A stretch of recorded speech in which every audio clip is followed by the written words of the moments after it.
I thought this whole time it was going to be Aiden Hutchinson. It was somewhat of a debate between Thibodeau and Hutchinson. But if you look at the sports books, in the last few days, it's moved up and Trayvon Walker's risen up boards and become the favorite. Mm-hmm. And I want to see Hutchinson in the Detroit Lions uniform. So for the Jacksonville Jaguars first, I think they're going to take Trayvon Walker. Mm-hmm. With the Lions' second great player. Yeah, for sure. With the Lions' second pick, I think they're going to go with the guy who's best on the board, a Michigan man himself. Aiden Hutchinson is going to be taking the next pick. 3, the Houston Texans. Kayvon Thibodeau's been a great prospect this whole year. Mm-hmm. Everyone's loved him so much, and they need a defensive end. They need everything. The Texans really need everything. They've struggled a lot, but the thing is that they need an impact player first. I don't think they want to build through O-linemen, because I think an option here is Ike Ekwonu from NC State, mm-hmm. but I think they're going to go with the most explosive player with the highest ceiling possible in Kayvon Thibodeau. Yeah, for sure. I think at 4, the Jets are looking to build up their cornerbacks. So you really have 2 main options here. It's Stingley or Sauce Gardner or Ahmad Gardner. I personally think that the Jets are going to go for Ahmad Gardner. He's looked great in pre-combine stuff. And I think, honestly, he might be the more proven of the 2 top-tier cornerbacks in this draft. That's where you want to go, because Stingley is underwhelmed at LSU. He has the higher ceiling than Sauce maybe, but the more consistent guy is Gardner, and I think the Jets are trying to build through consistency. 5, the Giants, no doubt, are taking an offensive lineman, and the top one available is Ike Ekwonu, NC State. If you watch the film, he is just utterly dominant. He's a monster. I don't necessarily love Charles Cross flying up boards. I don't know what he's necessarily done to go for people to say he might go at 5. So I like Ekwonu being the first lineman off the board, and if he doesn't go earlier, the Giants will definitely snag him at 5. For sure. At 6, you have an interesting situation here. Because the Panthers, they wouldn't say it, but the Panthers need a lot more than just quarterback and O-line.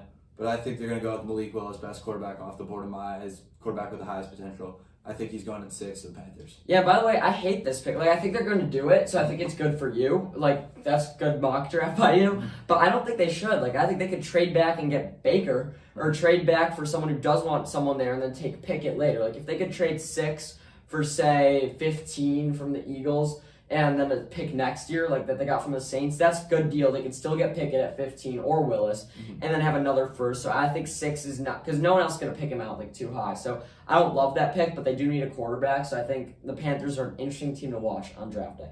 7, Giants again. I had a big debate here who they should take, but you know what? The best player on the board is no doubt Kyle Hamilton. For sure. And I think if he's staying there at 7, you're the New York Giants, that's who you take. James Bradbury might be leaving. You want to bolster your secondary. And honestly, any team could use Kyle Hamilton. Yes, it's not their top need, but that's what improves their team the most. And if they're coming away from this draft with Ekwonu and Hamilton, such a win. That is the best thing you can imagine. If I was a Giants fan, those would be the top 2 players I would want, except for maybe if Sauce Gardner fell. So that is an utterly insane draft, and even though it might have been more efficient to take a defensive end like Jermaine Johnson or another O-lineman, I think Kyle Hamilton's the pick there. For sure. At 8, I want the best receiver off the board being taken by the Falcons. I think that their receiver core this year is looking like Zacharias and Olamide Zaccheaus and no one else. Yeah, so Garrett Wilson, best receiver off the board to be taken. I think he's a huge rookie year, even if it's with Marcus Mariota. He's that type of transitional play for that franchise. Number 9, the Seattle Seahawks. There's some talks of a quarterback here. I don't see it because I think they're still rebuilding. Yeah. So I don't think they necessarily want to go with a quarterback this early, especially in a draft with a weak quarterback class. I know it's not the most exciting guy to start your rebuild with. I think Evan Neal, tackle Alabama, is a good fit. They need to bolster their O-line. That's why Russell Wilson left. He was always getting hurt and getting tackled. So I think and I think that's how you start to build a franchise in today's NFL. A lot of people say you start with a quarterback, some defense. I think you start with the interior and build inside out. Start with an O-lineman. So I think Evan Neal can start the rebuild. And then next year's draft, after they suck and get the first pick, they can take a quarterback. Yeah, 10, I'm going to go with the Jets taking Drake London. They're probably one more wide receiver away. I'll get into my problems and issues with Drake London in a minute. But yeah, that's I think the guy they're going to go with here. Number 11, I got another receiver. It's the Commanders. I debated picking an offensive player or a defensive player, but their defense is so stacked. I think the number one thing they need is a guy next to Terry McLaurin for Carson Wentz to throw to. And Chris Olave is a great talent. I think you could definitely say he's just as good as Wilson. So I think at number 11, Chris Olave. For sure. At 12, I think the Vikings are looking to build up their secondary, and I think Stingley's that guy. super duper high ceiling. I think this is the right pick for them for sure. I do not want to see Stingley fall this far. That's going to be scary in the NFC North because they need the corner bad.